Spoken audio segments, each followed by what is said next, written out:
আল্লাহ বলছেন মুহাব্বতের বিধান হলো তুমি যে স্ত্রীকে নিয়ে কবুল করেছিলাম, স্ত্রী তার বাপ তোমার সাথে প্রস্তাব দিয়ে মোহর ধার্য করে বিবাহের ইন্তেজাম হয়ে গেল, ওই দিন থেকে স্বামী আর স্ত্রী এমন মুহাব্বত হবে যেই মুহাব্বতের নমুনা নবীজি মুহাম্মদুর রাসূলুল্লাহ সাল্লাল্লাহু আলাইহি ওয়াসাল্লাম নবীজির স্ত্রী উম্মাহাতুল মুমিনিন আম্মাজি মা আয়েশা রাদিয়াল্লাহু তাআলা আনহার মাঝে, খাদিজাতুল কুবরার মাঝে নবীজির মুহাব্বত, নবীজির মাঝে কি মুহাব্বত ছিল, ও মুহাব্বত হাদিসের মধ্যে ভুরি ভুরি প্রমাণ রয়ে গেছে।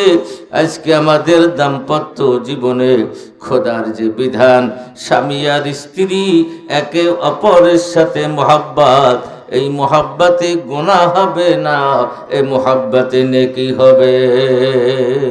ডাকতেছেন, এই সলিমের মা ওঠো ওঠো ওঠো, আমি আসছি, শীতে খুব কষ্ট হচ্ছে, এই দরজাটা খুলতেও তো অনেক সময় আধা ঘন্টা। এই হুরের পিছনে পড়ে পড়ে তোর ঈমান নষ্ট করবি না, তোর আমল নষ্ট করবি না, তোমার দিন নষ্ট করবি না, তোর সতীত্ব নষ্ট করবি না। এই জন্য আল্লাহ তাআলা কোরআনে মাজিদের মধ্যে আরো বড় আকারে ঘোষণা দিচ্ছেন, ওয়ালা তাকরাবুজ জিনা ইন্নাহু কানা ফাহিশা। তোমার চোখ নষ্ট হয়ে যায়, তোমার হাত নষ্ট হয়ে যায়, তোমার পা নষ্ট হয়ে যায়, তোমার কান নষ্ট হয়ে যায়, তোমার মগজ নষ্ট হয়ে যায়। এই মগজ জেনার দিকে ধাবিত হয়, হাত জেনার দিকে ধাবিত হয়, পাও জেনার দিকে ধাবিত হয়, মন জেনার দিকে ধাবিত হয়, পুরুষের হয় মহিলাদের হয়। আল্লাহ বলেন এই দুই দল কখনো মুসলমান যদি হয়ে থাকো তাহলে কোনোভাবে কেউ কোনো জিনার দিকে ধাবিত হবে না।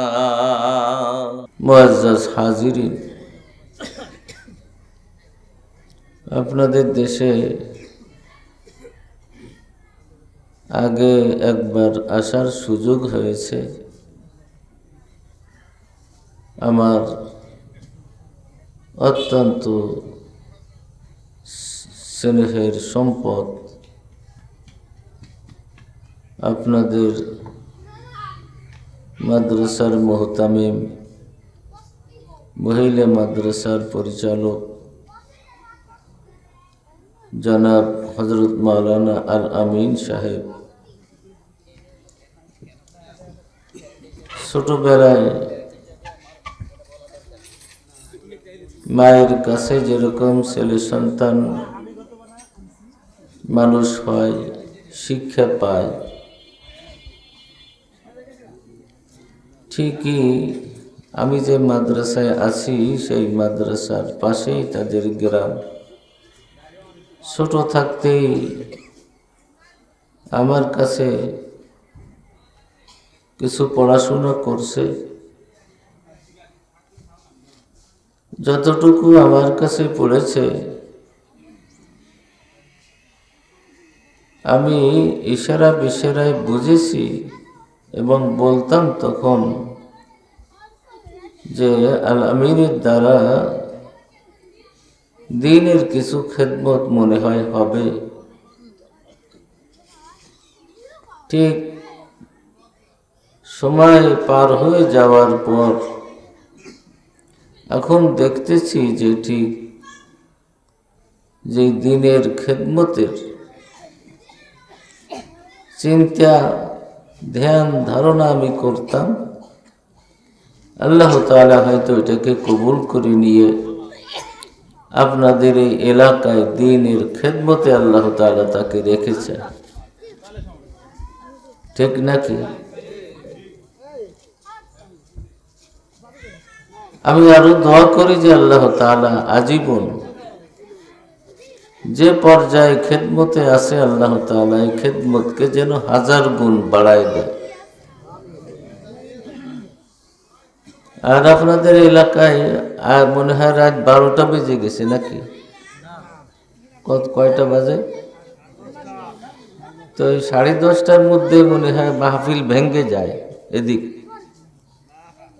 তো এত তাড়াতাড়ি আপনারা বসা ছিলেন, সবাই প্রায় উঠে চলে গেলেন। এদিকের এই নিয়ম আছে নাকি আমি তো সব জানি না। মনে হয় 10টা 10:30টায় যার যার উঠে চলে যায়।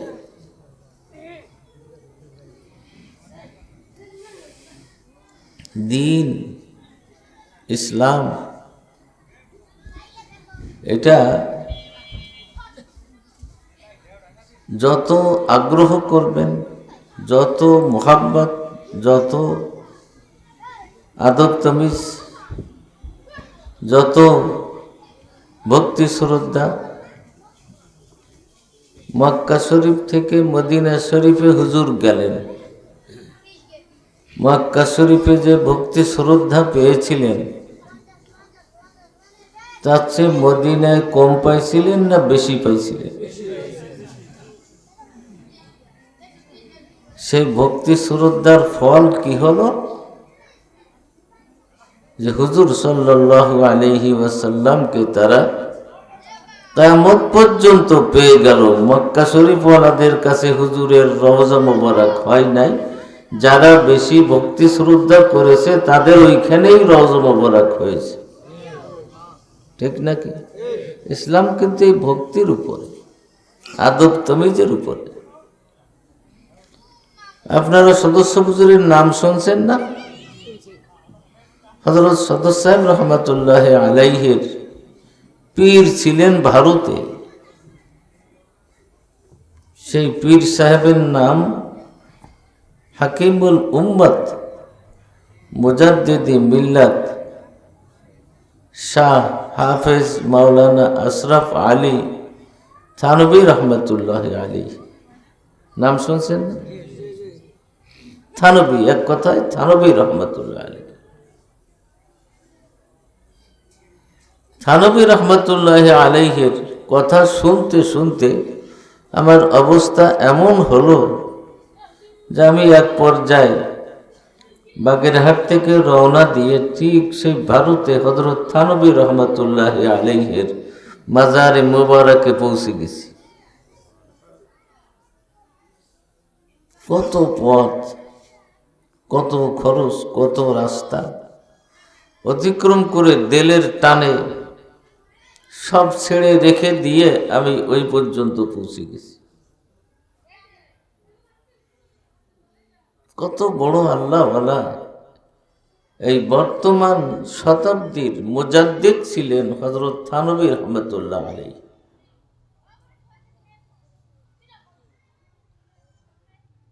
1200-1400 কিতাব লিখেছেন মানুষের ইসলামের খেদমতের জন্য। উনি একটা কথা বলতেন বারে বারে, আমার খুব ওই কথাটা খুব ভালো লাগে। এটা হলো, दीन आदब ही आदब का नाम है, दीन आदब ही आदब का नाम है। दीन हलो आदबेर नाम,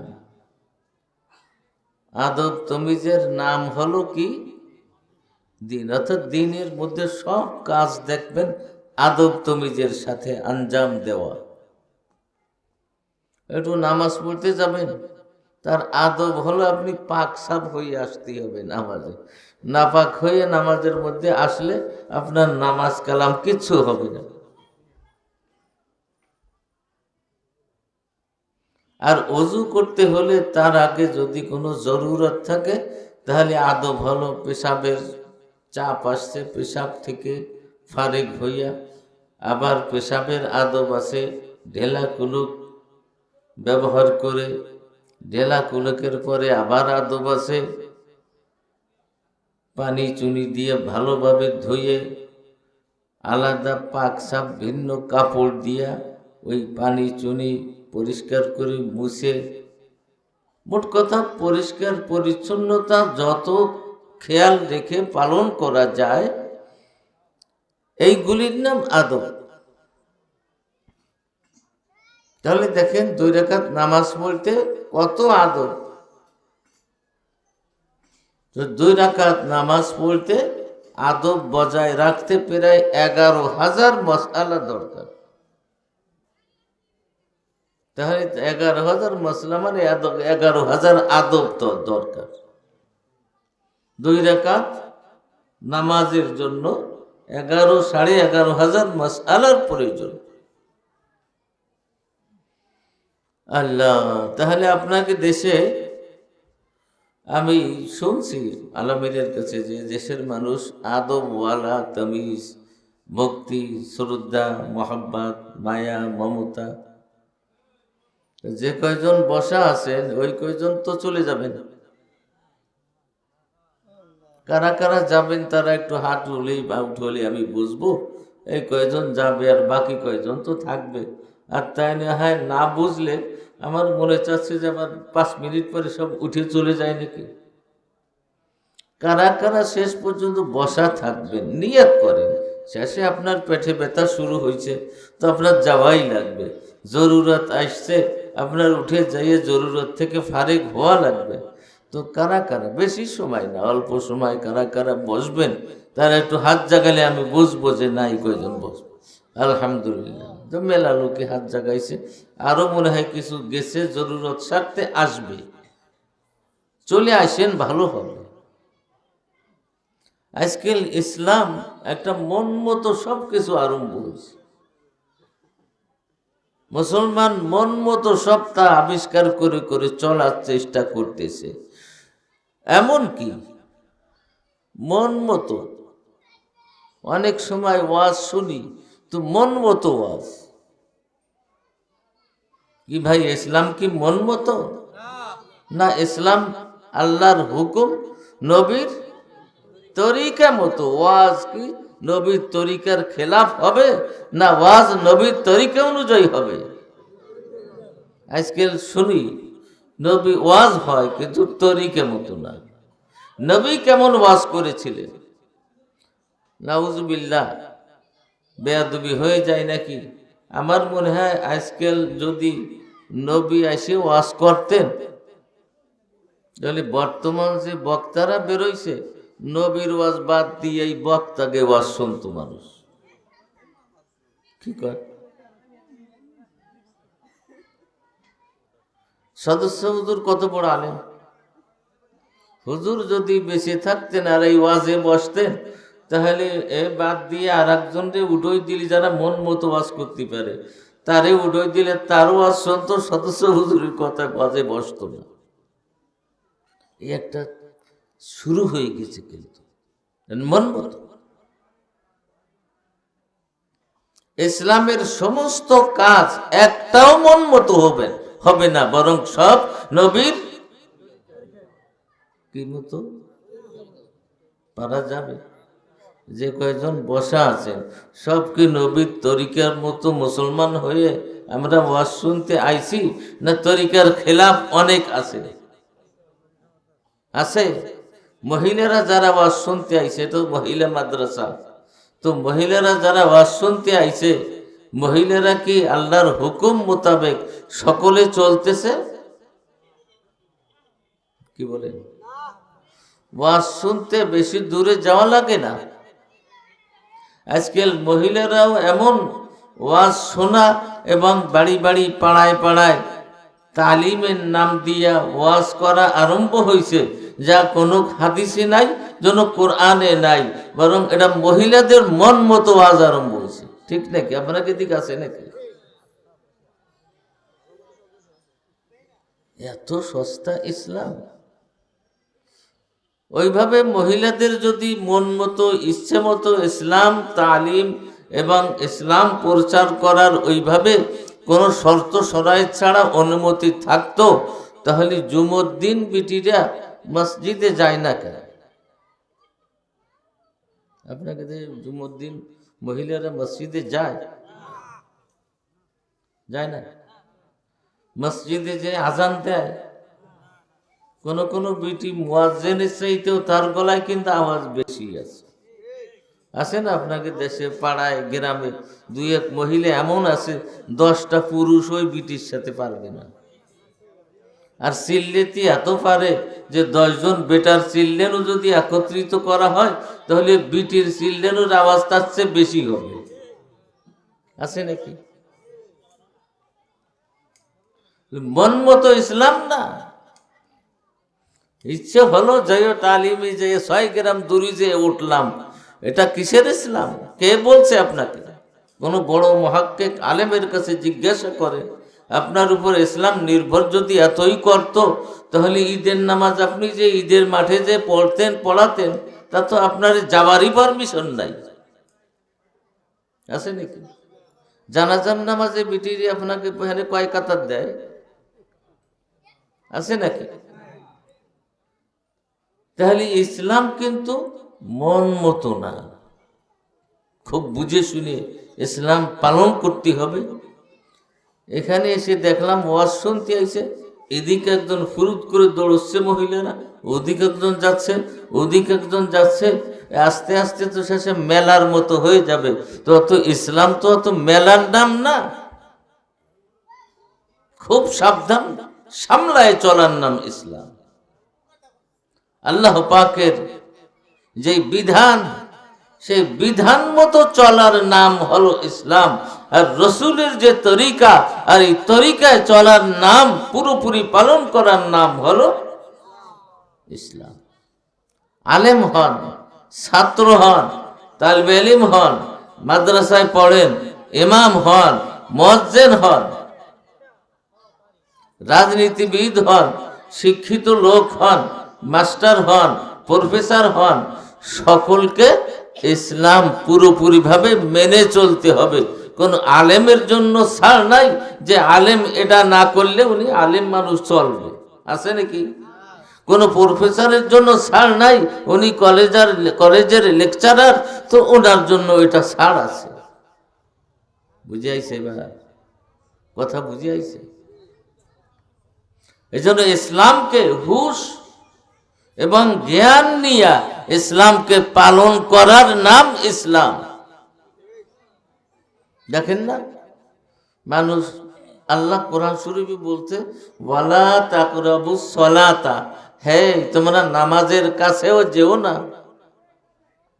তাহলে কিছু কিছু ভেদুয়া ফকির তারা কয় যে দেখো না আল্লাহ নামাজ পড়তে নিষেধ করছে, ওয়ালা তাকরাবুস সালাতা, নামাজের ধারে কাছেও যেও না। কিন্তু সামনে কি আছে তা কেউ খেয়াল করে না। আল্লাহ বলছেন ওয়া আনতুম সুকারা, তোমরা মদ খেয়ে পাগলামি আর মাতলামি করতেছো, ঠিক নাই, মেজাজ ঠিক নাই, মগজ ঠিক নাই,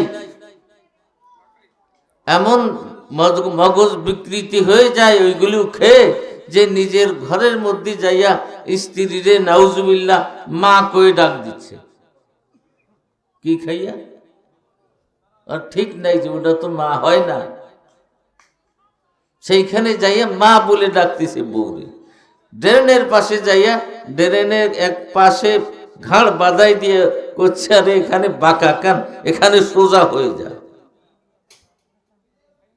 বুঝাইছে?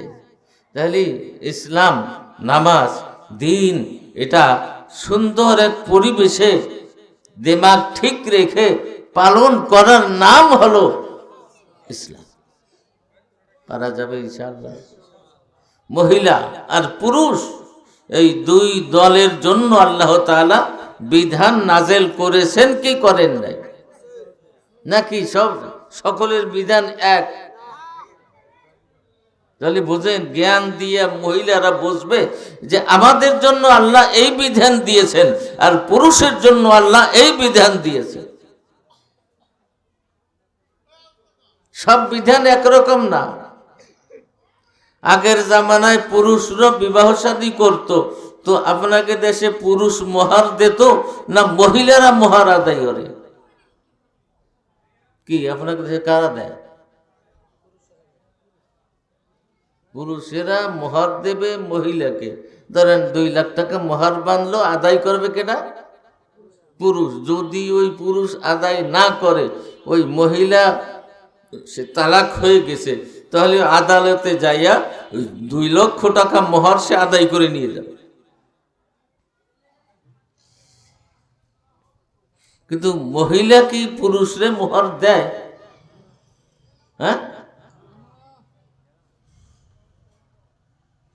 আজকাল তো অনেক মহিলাও পুরুষরে মোহর দিয়ে বিয়ে বসার জন্য ব্যস্ত হয়ে যায়, ঠিক নাকি? তাহলে এখানে বিধান হলো, আল্লাহ তাআলা বিধান করে দিয়েছেন যে পুরুষ বিবাহের আগে একটা মোহর ধার্য করবে, সেই মোহরটা আদায় করবে পুরুষে। এটা হলো খোদাই বিধান। পুরুষের সাথে মহিলা বিবাহ বসবে, আর বিবাহ হলেই ওই মোহর দিতে হবে। বিবাহ বসার পর ওই পুরুষ তার স্বামী হলো, আর ওই মহিলা তার কি হলো? স্ত্রী হলো। এখন স্বামী স্ত্রী একে অপরের উপরে হক কি সমান সমান, না একটু ব্যবধান আছে? আছে ব্যবধান কি? তাও আল্লাহ বর্ণনা করে। আল্লাহ তাআলা বলেন, ওয়াজাআলা বাইনাকুম মাওয়াদ্দাতাও ওয়া রাহমা। আল্লাহ পাক বিধান নাজিল করেন, খালি বিবাহ করলে হবে না, বিবাহ করলেই হবে না, বরং বিবাহের বিধান হলো স্বামী স্ত্রীকে ভালোবাসা দিবে, স্ত্রী স্বামীকে ভালোবাসা দেবে, ঠিক নাকি? আল্লাহ তাআলা বলেন, দুইজন স্বামী স্ত্রীকে মোহাব্বত দিবে, স্ত্রী আবার স্বামীকে মোহাব্বত দিবে, কিন্তু সেই ধরনের মোহাব্বত স্বামী আর স্ত্রীর মধ্যে খুবই কম দেখা যায়। মোহাব্বত সব রাস্তা দিয়ে গড়ে বেড়ায়, ঠিক না? স্কুল কলেজের বারান্দা দিয়ে মোহাব্বত দৌড়ে বেড়ায়, পার্কে যাইয়া মোহাব্বত জাহির হয়, অথচ একটাও স্বামী না, একটাও স্ত্রী না, সব রাস্তার মোহাব্বত, লৌকিক করা মোহাব্বত। এ মোহাব্বত হারাম মোহাব্বত, এ মোহাব্বত খোদাই বিধানের মোহাব্বতের খিলাফ, ঠিক না বেঠিক? আজকে সেই মোহাব্বতে সারা দুনিয়া আলমগিরি, সারা পৃথিবীকে গ্রাস করতেছে। যেই মোহাব্বত হারাম মোহাব্বত, এই কথা বলার মতো খুবই কম লোক আছে যে খোদার বিধান হলো এটা। আজকে খোদার বিধানের উল্টো এত মোহাব্বতের ছড়াছড়ি, এ সব মোহাব্বত হারাম।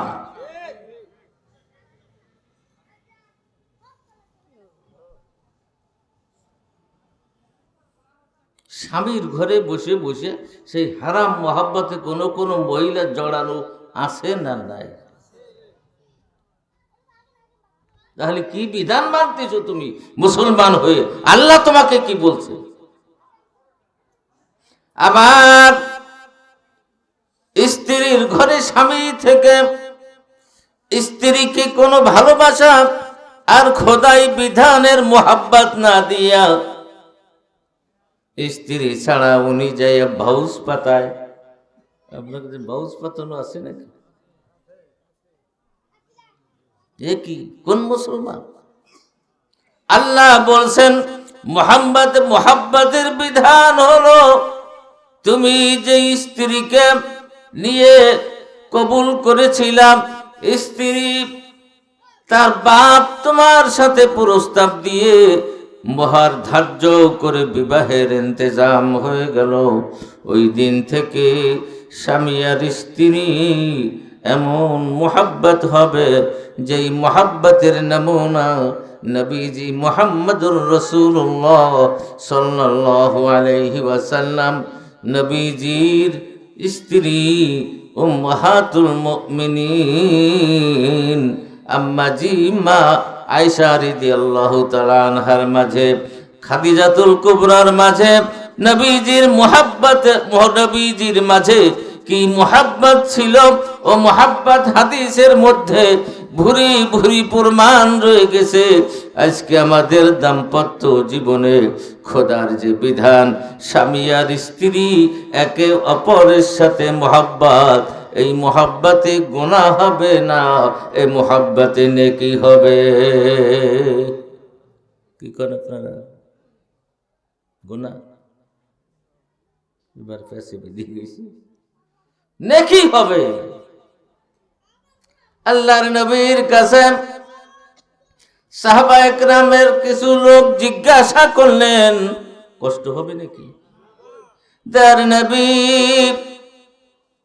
আমি যদি আমার স্ত্রীর দিকে 100 বার তাকাই, তাতে কি আমার গুনাহ হবে না আমার নেকি হবে? আর আজকাল বেলা রাত 10টায় বাড়ি এসে মহিলারে কি বসা পান না দরজা ভাঙ্গা লাগে? কারুর ডাকতেছেন, এই সলিমের মা ওঠো ওঠো ওঠো, আমি আসছি, শীতে খুব কষ্ট হচ্ছে। এই দরজাটা খুলতেও তো অনেক সময় আধা ঘন্টা লাগে। তাহলে এই বিধানটা, মহাব্বতের বিধানটা মহিলা মানে না। আয়েশা রাদিয়াল্লাহু তাআলা আনহা নবীজির মহাব্বতে বলতেছেন, লানা শামসুন ওয়ালিল আফাক শামসুন। ইমাম বুখারী রাহমাতুল্লাহি আলাইহি এই হাদিসটা, আয়েশা রাদিয়াল্লাহু আনহার এই হাদিসটা আয়েশা মহাব্বত দেখাচ্ছেন, এটাকে ইমাম বুখারী রাহমাতুল্লাহি আলাইহি বুখারী শরীফের মধ্যে নিয়ে এসেছেন। আমি ওটা আপনাদেরকে শুনাচ্ছি। মহাব্বত কারে করে? স্বামী স্ত্রী। বলতেছেন কি মা আয়েশা, লানা শামসুন ওয়ালিল আফাক শামসুন, আমারও একটা সূর্য আছে আর আকাশেরও একটা, বলেন কি বলছে? আমারও একটা আকাশের, কি বললেন? আকাশের সূর্য, আর ওনার আবার সূর্য কোথায় হয়? সূর্য তো একটাই।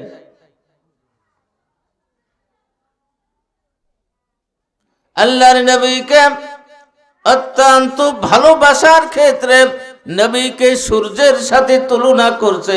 সবাই জোরে বলেন সুবহানাল্লাহ। নবীও যেন মা আয়েশার আলাদা একটা সূর্য, অর্থাৎ নিজের স্বামীকে সূর্যের সাথে তুলনা করছে। আর আজকাল কোন কোন মহিলা তার স্বামী যদি একটু কালো হয়, তাহলে মোহাব্বতে চোটে তার দাঁড়কাবুয়া নাম রাখছে।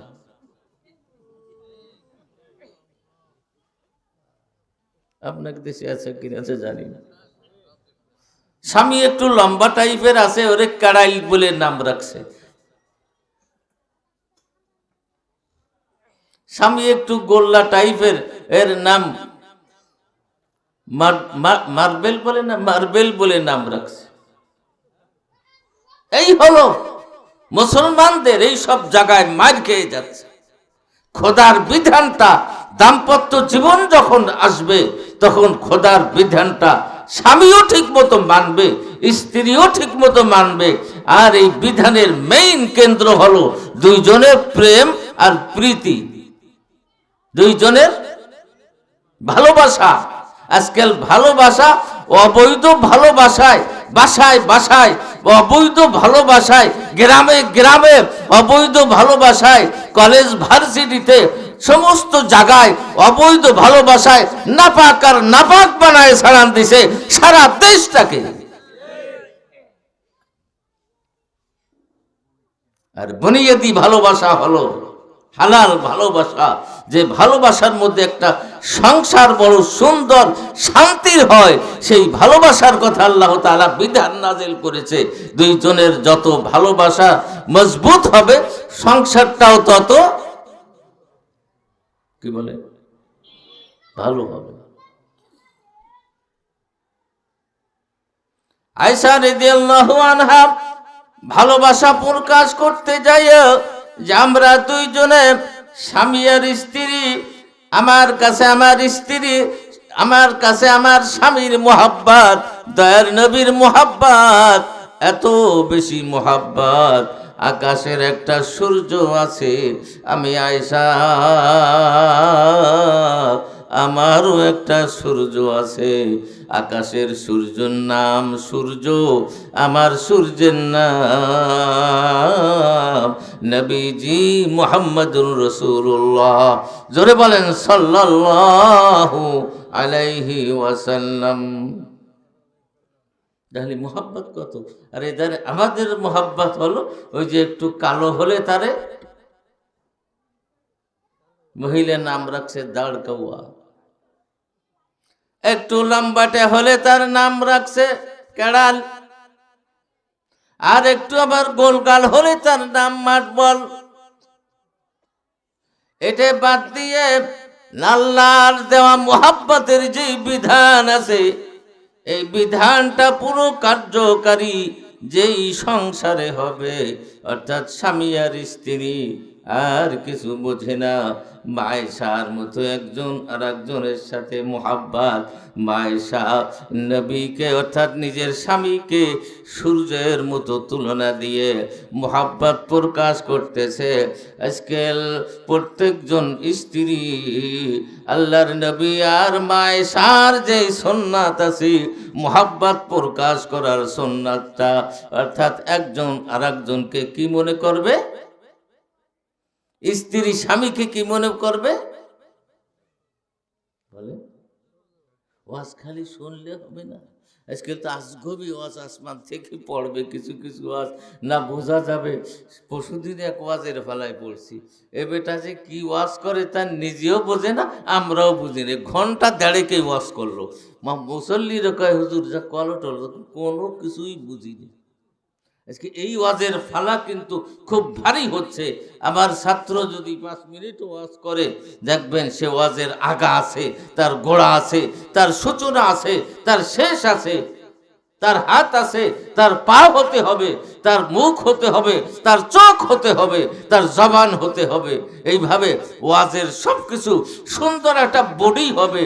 ওই বডিওয়ালা ওয়াজে মানুষকে হেদায়েতের ফয়সালা করবে। আর আজকাল প্রায় ওয়াজ টাকাওয়ালা ওয়াজ।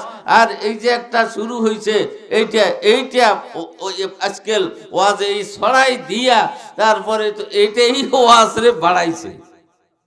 আর যারা এরকম আজগবি ওয়াজ করতে পারে, যে বড় বক্তা, আমার ডেইলি প্রায় বড় বক্তাকে নিয়ে ঝগড়া হয়, বড় আর ছোট বক্তা ঝগড়া বুঝবেন আপনি। আমি একটা মিসাল দিলে আপনাকে দেশেও আছে যে আপনারা বড় এক বক্তারে দাওয়াত দিলেন, বা আপনাকে হুজুর এক বড় বক্তারে দাওয়াত দিল, তো দাওয়াত দেওয়ার সাথে সাথে আপনাদের মনের মধ্যে আগে যেই কথাটা আসবে, এই কথাটা কি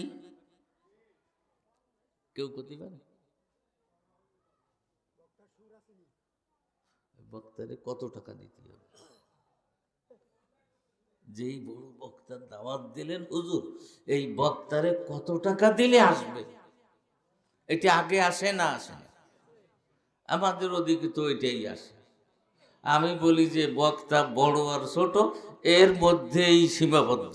যেই বক্তার কথা, দাওয়াত দেওয়ার কথা শুনলে সাধারণ লোকজন চিন্তা করে যে এনার 1 লাখ টাকা দিলে হবে, কত টাকা দিতে হবে। তাহলে যেই বক্তার নামে খালি দুনিয়া আর টাকার কথা মনে ওঠে, এই বক্তার কথার মধ্যে দুনিয়া ছাড়া কোনো আখিরাতের বালাই হবে না।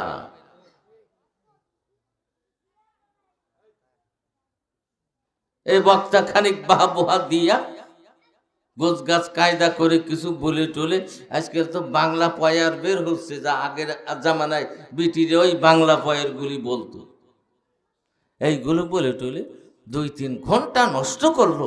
অথচ একটা মানুষ একটা কথা 2-3 ঘন্টার মধ্যে একটা কথা ভালো করে বোঝার চেষ্টা করতে পারলো না।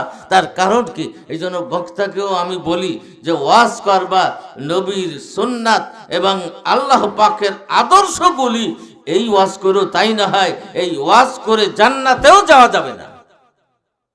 কি বলেন? বুঝে শুনে ওয়াজ করবে। আমি এই কথা বলি না যে ওয়াজ খারাপ, বক্তা খারাপ, তা না। আপনাকে বুঝে শুনে ওয়াজ করতে হবে, যে একটা কথা কমপক্ষে মানুষ বুঝে বাড়ি যাক। তাহলে স্বামী স্ত্রীর মায়া মোহাব্বত, এটা হলো দাম্পত্য জীবনের আল্লাহ তাআলার বড় এক বিধান। সেই মোহাব্বতের মধ্যে ফাটল ধরতেছে। ওয়াজ তো শুনতেছি, কিন্তু মোহাব্বতের মধ্যে ওয়াজ শুনিয়া জোর পয়দা হচ্ছে না। স্বামী আর স্ত্রীর মাঝখানে গভীর মোহাব্বত হবে। মা আয়েশার সাথে যেরকম মোহাব্বত রসুলের, আর রসুলের যেরকম আয়েশার যেরকম মোহাব্বত রসুলের সাথে, প্রত্যেকটা ঘরে মুসলমানদের স্বামী আর স্ত্রীর মাঝখানে ওই নমুনায় মোহাব্বত সৃষ্টি হবে। কি বলেন, ঠিক না বেটি? তাহলে ওই ঘরটা শান্তিতে যাবে না অশান্তিতে? মোহাব্বতের চোটে 3 সাল মেয়ে থুইয়া স্ত্রী কোন দেশে যেন গেছে।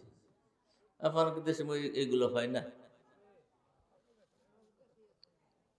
প্রায় আমার কাছে যাইয়ে ওঠে, আপনাকে এই দিক দিয়েও যায়, টাকেরের থেকে যায়, মাঙ্গার থেকেও যায়, মুকসুদপুর থেকে যায়, এমনকি ঢাকার থেকেও আসে। এসে তাকে অভিযোগটা কি? অভিযোগ হলো, হুজুর একটু দোয়া করবেন, এই দেখেন কচি কাঁচা বাচ্চা 3টা, এর মা 6 মাস কোথায় গেছে তারে খোঁজ করে পাওয়া যায়। এই অভিযোগ। তাহলে মোহাব্বত থাকলে এই নিখোঁজ হওয়া এই অভিযোগটা কোনোদিনও আসবে? মোহাব্বত ওটাকে আর এক জায়গায় লাগাই দিছে। মোহাব্বত, এই মোহাব্বত আর এক জায়গায় লাগে কেন? এটা একটা রোগ। ক্যান্সার খালি খালি হয়, নিশ্চয়ই কোনো কারণে ক্যান্সার হয়। টাইফয়েড নিশ্চয়ই কোনো কারণে হয়। তো এখানে এই মোহাব্বতের ফাটল হয়ে আর একদিকে নজর, আর একদিকে মোহাব্বত গেছে, নিশ্চয়ই কোনো কারণে গেছে। সেই কারণ হলো মোবাইল। কি মাঝখানে মাধ্যম হলো মোবাইল। করতে করতে আজকাল ওই মোবাইল ঠিকে ধরে। আপনাকে দেশে কি বলে কবে কেটা, যেখানে যেয়ে যায় বাদে। কোনো সময় সৌদি আরবে যে বেটারা কাজ করতে গিয়েছে, এই দেশের বেটিরা কিছু আছে, এরা ওই মোবাইল ঠিকে ধরে। তো সৌদি আরবে কাজ করে সেই এক যুবকের সাথে যাইয়া এই মোবাইলের একটা কানেকশন হয়ে গেছে। এখন তো 3 দিন যাওয়ার পরে একজন আর একজনের জ্বালায় যায়। ও তো একজনের ঘরের স্ত্রী, ওই স্ত্রী এখন সব পাগল হয়ে গেছে। সৌদি আরবের নগদ টাকা, আমার স্বামী কিষেন বোয়ায় বেড়ায়, ভ্যান চালায় বেড়ায়, অতএব আমি একটা সুযোগ পাইছি, এবার সৌদি আরবের স্বামী নিয়ে তার সাথে বিবাহ বসে ইমারত বিল্ডিং গড়বো। এই যে চিন্তা চেতনা মুসলমানদের, এই দুনিয়ার মোহাব্বত আর দুনিয়ার ভালোবাসায় এই জাতিকে সমূলে বিনাশ করে দেবে। হাদিসেও তাই আসছে, হাদিসে ওইটা আসছে। এটা যেন না হয়। মোহাব্বতের যেই টান আর বিধান, এই বিধান সাদুস সাহেব রহমাতুল্লাহ আলাইহি এইভাবে ওনার কিতাবের মধ্যে দেখবেন, হায়াতুল মুসলিমিন দেখবেন, তালিমুদ্দিন দেখবেন, কসদুস সাবিল দেখবেন, সব বইয়ের মাকসাদ আর উদ্দেশ্য সব কিভাবে মানুষ আল্লাহ ওয়ালা হয়ে যাবে, কিভাবে মানুষ আল্লাহর বিধানটা কমপক্ষে একটা বিধান একটু মোটামুটি জেনে শুনে সেই বিধানটা কার্যকারী করবে। এটার নাম কি বলে? মুসলমান। এটার নাম মুসলমান। আর সেই বিধান যার মধ্যে আছে ওটা হলো ইসলামী বিধান, তার নাম ইসলাম। আজকে বিধানের ব্যাপারে আমাদের খুব গড়বড়ি হয়ে যাচ্ছে। যাই হোক আমার ভাইরা, তো মা আয়েশা আবার কি বলতেছে? মোহাব্বতের প্রকাশ করতে যাইয়া বলতেছে যে আমার সূর্যটা সকাল, আসমানের সূর্যটা ওটা সকালে উদিত হয় কোন আকাশে? পূর্ব আকাশে। আর আমার ঘরের যেই সূর্য, তার মানে আল্লাহর নবী, ঘরের যেই সূর্য তার মানে আমার স্বামী আল্লাহর নবী, নবীজি মুহাম্মদুর রাসূলুল্লাহ। ও সূর্য আকাশে, পূর্ব আকাশে উদিত হয় সকালে। আর আমার স্বামী যে সূর্য, এই সূর্যটা ঘরে কোন সময় আসে? فإن شمسي تطلع بعد العشاء। আমার যেই ঘরের সূর্য অর্থাৎ আমার স্বামী, এই স্বামী ঈশার পরে আমার ঘরের মধ্যে উদিত হয়। সবাই জোরে বলুন সুবহানাল্লাহ। আমার স্বামী যে আমার সূর্য, এই সূর্যটা ঈশার পরে ঘরের মধ্যে উদিত হয়।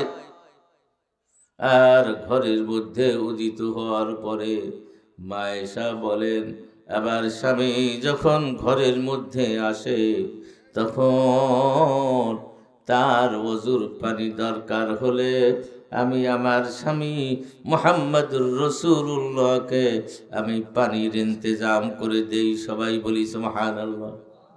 তার মানে স্বামীর খেদমত প্রথম হলো মুহাব্বত, 2 নম্বর হলো খেদমত।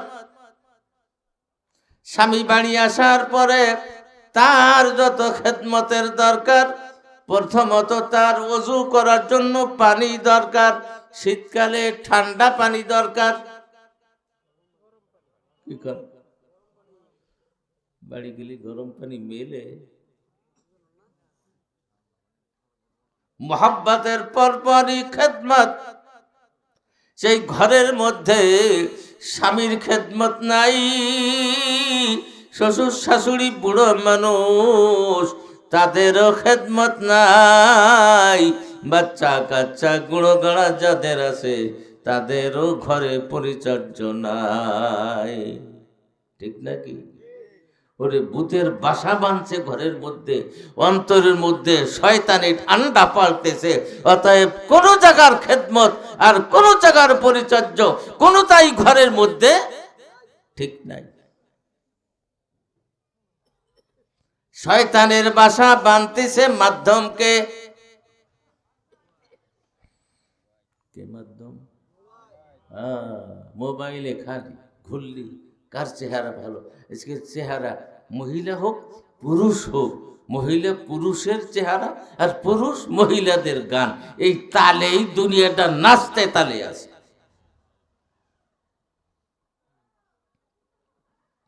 পুরুষকে আল্লাহ ঠেকায় রেখেছেন আর একটা বিধান নাজিল করে। আল্লাহ তাআলা সূরা আর রহমানের মধ্যে নাজিল করেছে যে দেখো পুরুষ, তোমার জন্য কিন্তু একটা মহিলা আমি জান্নাতে এখনো লালন পালন করতেছি। সেই মহিলাদের নাম কি ভাই? এই নাম তো আপনারা সকলে শুনছেন।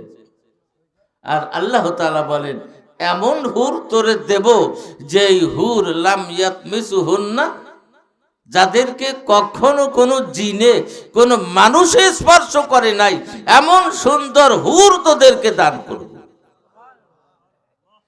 সেদিকে খেয়াল নাই, খেয়াল হলো আমাকে দুনিয়ার হুর গি। আল্লাহ কইছে দে এই হুরের পিছনে পড়ে পড়ে তোর ঈমান নষ্ট করবি না, তোর আমল নষ্ট করবি না, তোমার দিন নষ্ট করবি না, তোর সতীত্ব নষ্ট করবি না। এই জন্য আল্লাহ তাআলা কোরআনে মাজিদের মধ্যে আরো বড় আকারে ঘোষণা দিচ্ছেন, ওয়ালা তাকরাবুজ জিনা ইন্নাহু কানা ফাহিশা। এ যুবকের দলেরা, পুরুষের দলেরা, ভালো করে কথা শুনে নাও। ও মুসলিম মহিলা যারা বিবাহ শাদী হয়েছে যাদের, তারা যাদের বিবাহ শাদী হয় নাই তারা ভালো করে শুনে নাও। কেউ যেন জেনা নামক বড় ব্যাধির কাছেও যাইও না। জেনা নামক বড় মারাত্মক ব্যাধি, এই ব্যাধির কাছে কেউ যেও না। ওয়ালা তাকরাবুজ জিনা।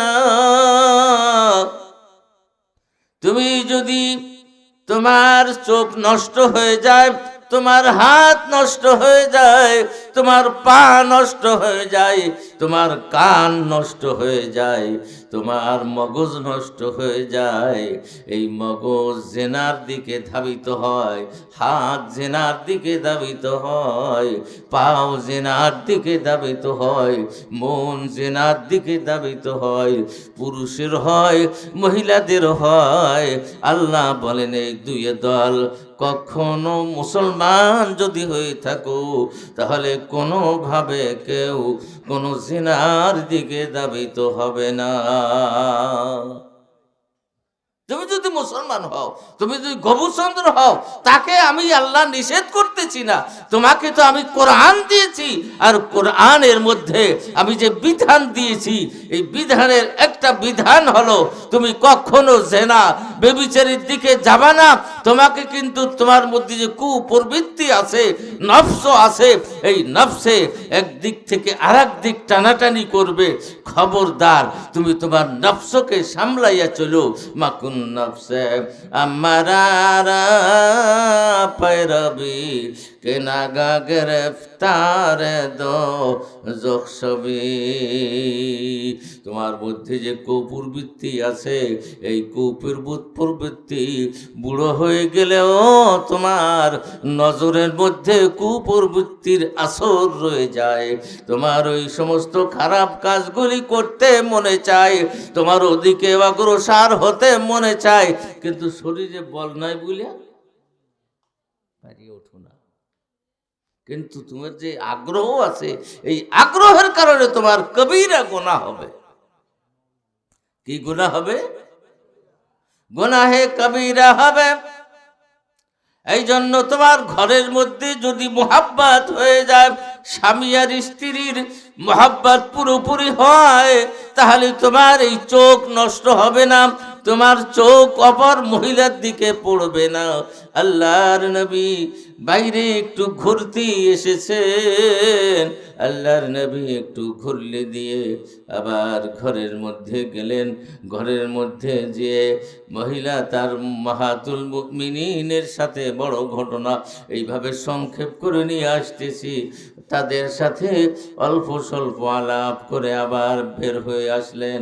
তার মানে হলো, রাস্তায় বসে তোমার যদি মন কোনো মহিলা দেখলে খারাপ লেগে যায়, তাহলে কোথায় আসতে হবে?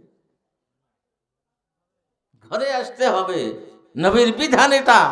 ঘরে এসে নিজের স্ত্রীর সাথে আলাপ সালাপ করে এর একটু প্রাণকে ঠান্ডা করে, তোমার স্ত্রীর সাথে একটু হাসি খুশি করে আবার স্ত্রীর কাছে আসবে। যে যদি স্ত্রী চেহারা ভান করে থাকে, তাহলে স্ত্রীর কাছে তো আসতে মনে চাবে না। স্ত্রী আবার হাসি খুশি ভাবে নিজের স্বামীকে আদর দিবে, নিজের স্বামীকে মোহাব্বত দিবে। নিজের স্বামীর সামনে যদি গরমের সময় হয়, এক গ্লাস চিনির পানি লেবু দিয়ে ভিজাইয়ে কত কষ্ট করে রোদের ভিতরের থেকে আসছেন, এই গ্লাস পানি খেয়ে। স্বামীর তো কষ্ট করে টাকা পয়সা কামাই, আর সেই কামাই দিয়ে খাবার দাবার, সেই কামাই দিয়ে কত জিনিসপত্র কিনে কেটে, কত মহিলা আছে স্বামীকে না খাওয়ায়া, স্বামীকে মাহরুম বঞ্চিত রেখে বাইরের থেকে যে বাটপালটা আসলো, ওই বাটপালরে খাওয়াইয়া নাদুস নুদুস বানায়। নাউজুবিল্লাহ। এই স্বভাব মুসলমানদের হতে জরিকন পারে? পারে না। এই জন্য আল্লাহর নবী বলেন যে আয়েশারে, আমি বাইরে গেছিলাম, কিন্তু ঘরে ফিরে এসে অন্য মহিলারা রাস্তাঘাটে আমি উম্মতকে সবক দেবার জন্য রাস্তায় কোনো কার্যক্ষেত্রে কোনো মহিলাকে যদি কারোর রাস্তার ভালো লাগে, নজর হঠাৎ উল্টে গেছে, ঘরে চলে এসে নিজের স্ত্রীর দিকে একটু ভালো নজর দিয়ে বের হবে, তাহলে স্ত্রীরও কেমন থাকতে হবে? পেতনি। স্ত্রীর উচিত স্বামীর সামনে স্বামীর মন যাতে ভরে যায় এমন সুন্দরভাবে সে কাপড় চোপড় পরে সেজে গুছে নিজের স্বামীর সামনে থাকবে, যাতে করে স্বামীর নজর অন্য কোনো দিকে যেন না পড়তে পারে। আজকাল মহিলারা স্বামীর সামনে যেরকম এনজিওর টাকা উঠাতে গেলে ডক ডক কেমন, স্বামী বাড়ি আসলে একটু বাতাস দেওয়ার নাম নাই। এনজিওর অফিসার আসলে একেবারে চেয়ারের সাথে হেলান দিয়ে ওরে বাতাস, ঝড় ছুটে যায় বাতাসের চোটে। স্বামী বলতেছে ওরে গরম ফ্যান নাই, একটু বাতাস দেওয়া যায় কিনা।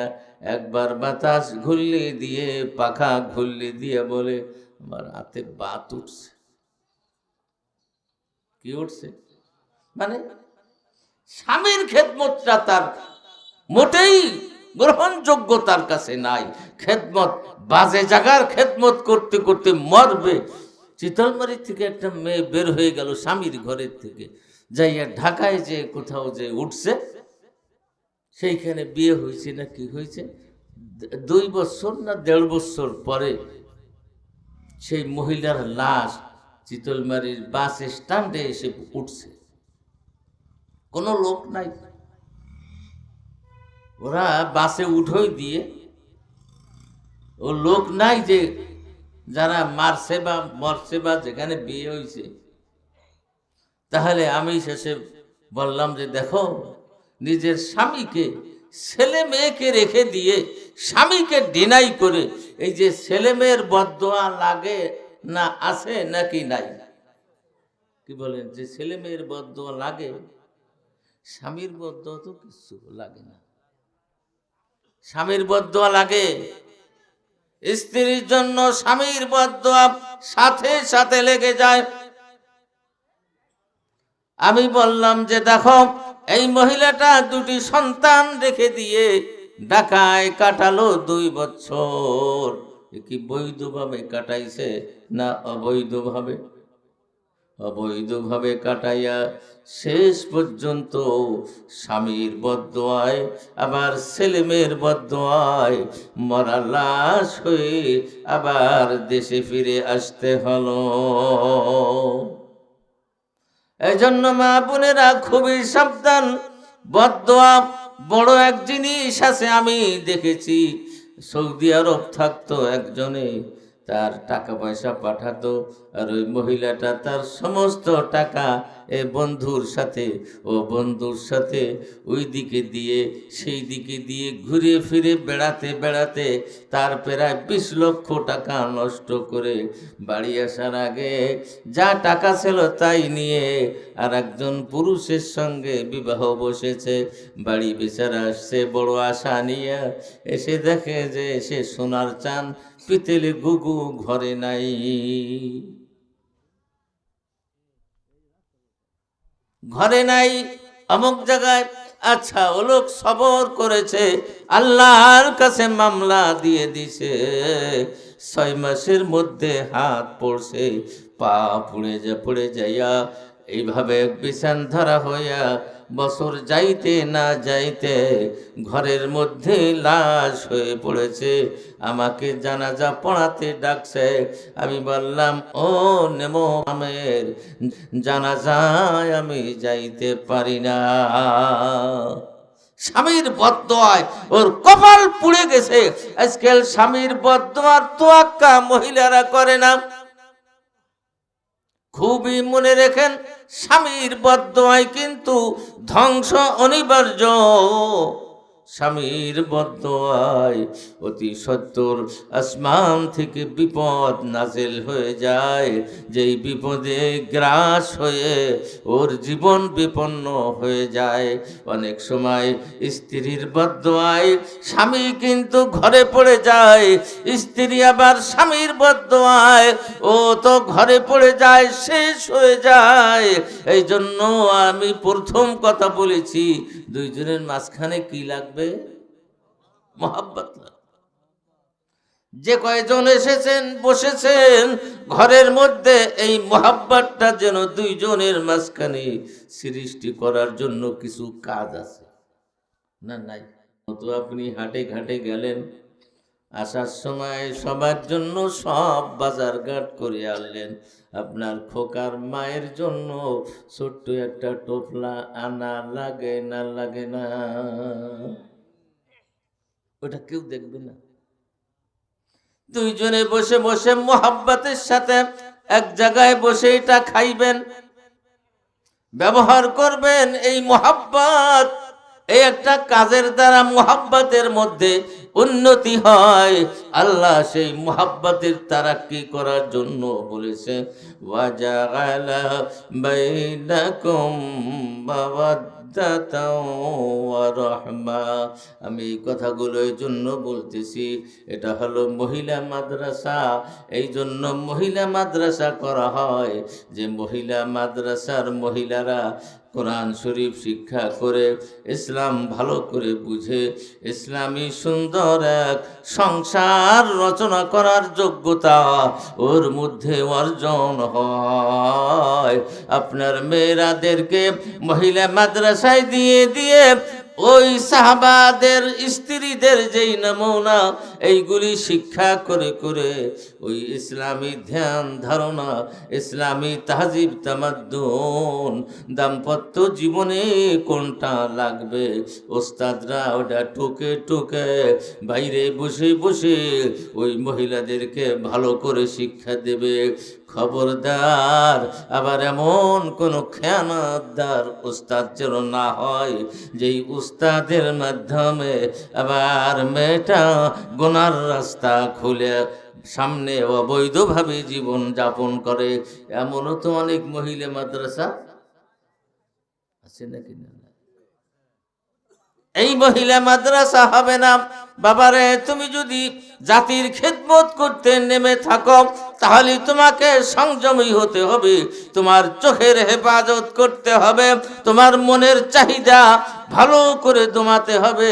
নিজে এইভাবে সুন্দর হয়ে তুমি উস্তাদগিরি করবা, ইনশাআল্লাহ তোমার ছাত্রীরা আদর্শবান হবে, মায়েশা সিদ্দিকার নমুনায় গড়ে উঠবে, ফাতেমা রাদিয়াল্লাহু আনহার নমুনায় গড়ে উঠবে, বিবি খাদিজাতুল কুবরার নমুনায় গড়ে উঠবে। ও তো মায়েশার কথা বললাম, হুজুরের বড় স্ত্রীর নাম কি ছিল মনে আছে নাকি? খাদিজাতুল কুবরা রাদিয়াল্লাহু তাআলা আনহা। বিবাহ হয়ে গেল, বড় ঘটনা সংক্ষেপ করে নিয়ে আসতেছি। ওই হুজুর যদি এসে থাকে তাহলে নিয়ে আসে। জি, আচ্ছা। খাদিজা রাদিয়াল্লাহু তাআলা আনহার সাথে বিবাহ হলো, সুন্দর দাম্পত্য জীবন, সুন্দর মোহাব্বত।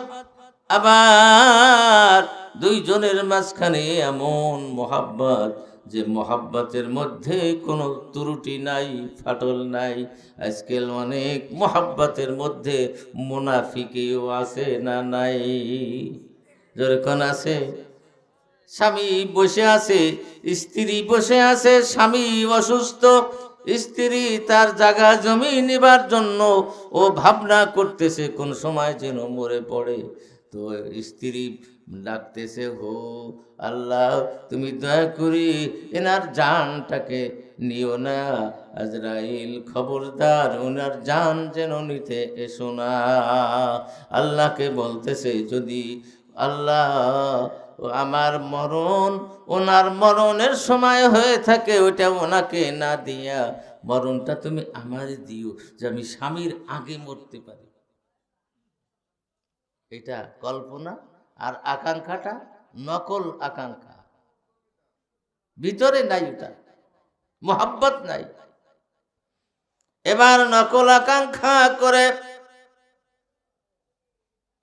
ওই মহিলাটা ঘরে গেছে, স্বামীকে এক ঘরে রেখে উনি আর এক পাশের ঘরে গেছে। রাত্রে আজরাইল হাজির হয়ে গেছে। ওই মহিলার ঘরের চারিপাশে বড় এক গরু, গরুর ভাণ্ডার মধ্যে মুখ দেওয়ার পরে ওই ভাণ্ডটা ভিতরে আটকে গেছে। এখন ওইটারে ছাড়াবার জন্য ওই মহিলার ঘরের বেড়ার সাথে ডলাডলি করতেছে। মহিলা চিন্তা করতেছে, কালকে তো মরণের তামান্না আমি করছিলাম স্বামীরে বাঁচানোর জন্য, এখন কয় যে আজরাইল তো এসেই গেছে আমার জান নিতে। এখন আজরাইল রে কয়, আজরাইল আমি রুগী না, রুগী ওই ঘরে। মানে ও ভাবছে যে ওটি বুঝে আজরাইল, কালকে কইছিলাম আজরাইল ঠিক যে আজরাইল আল্লাহ তুমি আমার জানটা ওনার পরিবর্তে ওনারে বাঁচায় রেখো, আমার যেন মরণ হয়ে যায়। তো বুঝি আজরাইল এসেই গেছে। এরকম মুনাফিকি মোহাব্বত, এই মোহাব্বতের মধ্যে খেয়ানত ছাড়া কোনোদিনও শান্তি আসতে পারে না। আল্লাহ তাআলা তাই বলেছেন, ওয়াজআলা বাইনাকুম মাওয়াদ্দাতান ওয়া রাহমা। মাওয়াদ্দাতান মানে খুব ভালোবাসা, মোহাব্বত, আর রাহমা মানে দয়া, একে অপরের প্রতি মেহেরবান, একে অপরের প্রতি সদয়। ওইগুলো এখন আর তর্জমা করা যাবে না, হুজুর এসে গেছেন। এই জন্য ভাই আজকে সংক্ষেপ আকারে মহিলা মাদ্রাসা বলে আমি এই একটা মেইন একটা পয়েন্ট আপনাদের সামনে কোরআন শরীফ থেকে কিছু সময় আলোচনা করলাম। মেহেরবানি করে আপনারা স্বামী স্ত্রী ঘরের মধ্যে কি পাতাবার জন্য চেষ্টা করবেন, একটু জোরে কর। বুড়ো হয়ে গেলে কিন্তু মোহাব্বত যাবে না। যত বুড়ো হবে মোহাব্বত কমবে না বাড়বে। যৌবন কালের চাইতে রহমত হবে একে অপরের প্রতি। বুড়ি উঠতে পারে না, বুড়ো যে আস্তে আস্তে, ও সলিমের মা উঠতে পারতেছ না, তা আমি তোমার ধরতেছি, উঠো উঠো উঠো। ওর দূর দূর সেই করা যাবে না।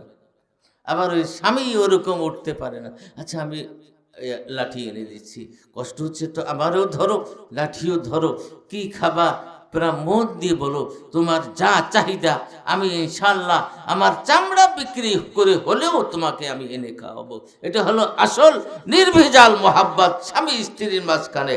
এই মোহাব্বত যেই সংসারে স্বামী আর স্ত্রীর মাঝখানে, সে ঘরে বড় সুন্দর সন্তান বড় হলে ওই মা বাপের মোহাব্বত দেখে ও ওই ইসলামী মোহাব্বতটা মনের মধ্যে জায়গা রেখে, যে আমার আব্বা আমার মাকে কি আদর দিত, ওর মধ্যে যখন তার স্ত্রী হবে তখন বাপের অনুকরণ করে ওই মোহাব্বতটা তার স্ত্রীকে দিবে।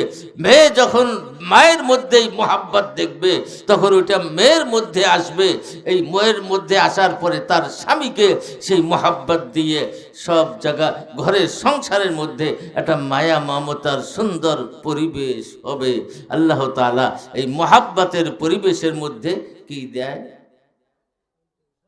রহমত দেয়। বলে রহমত দেয়। যেখানে দিনভর কুলু কেচকিচি, ঝগড়া ফাসাদ, লড়াই ঝগড়া, চিল্লা পাল্লা, গালি গালাজ, সেই সংসারে দেখবেন কোনো কামাইতে বরকত নাই, কোনো কামাইতে বরকত নাই, কোনো রান্নায় বরকত নাই, খাওয়ায় বরকত নাই। সব জায়গায় একটা বিশৃঙ্খলা আর মারাত্মক একটা সঙ্গীন পরিস্থিতি। আল্লাহ তাআলা সকলের সংসারে শান্তি আনায়ন করে দিক। আমি সংক্ষেপ সময় সেই মোহাব্বতের যেই দানাটা আপনাদের অন্তরের মধ্যে হয়ে যায়, বুনে যায়, এটা আমি আপনাদের কাছ থেকে চাচ্ছি এটার জন্য ভুল না হয়। আল্লাহর কাছেও দুইজনের মোহাব্বত চাইবেন, আর মোহাব্বতের পরে যে রহমত আসবে সেই রহমত হলো আল্লাহ তাআলার কাছে রব্বানা বলেন, রব্বানা হাব লানা মিন أزواجنا وذرياتنا قرة أعين واجعلنا للمتقين إماما। সুসন্তান রহমতের বাচ্চা কাচ্চা আল্লাহ তাআলা দুইজনে মোহাব্বত নিয়ে দোয়া করবে, দেখবেন আপনার ঘরে বড় বড় আলেম সন্তান হবে, বড় বড় বুজুর্গ আসবে। আপনি যদি ওই উল্টো পাল্টা চাল চলন করেন, যতই চেষ্টা করেন তত আপনার ঘরে কোন আলেম তৈরি হবে না। কারণ ওই সমস্ত ঘরে কোনোদিন আলেম আসে না, সব জিনিসে মাটি বাসে। আর আলেম ওলামা বুজুর্গ কোনো জায়গায় আসতে হলে ওখানে মার বাপ বাসে। বাপ ভালো হলে তার ঘরে ভালো আলেম সন্তান, মা ভালো হলে আলেম সন্তান আসবে, ভালো নাই আলেম সন্তানের মুখও দেখবে না। আল্লাহ তাআলা আমাদের সকলকে তৌফিক নসিব করে দিক এই ভালো হালাল মোহাব্বতের দানা বাঁধার জন্য। সবাই জোরে বলুন আমিন।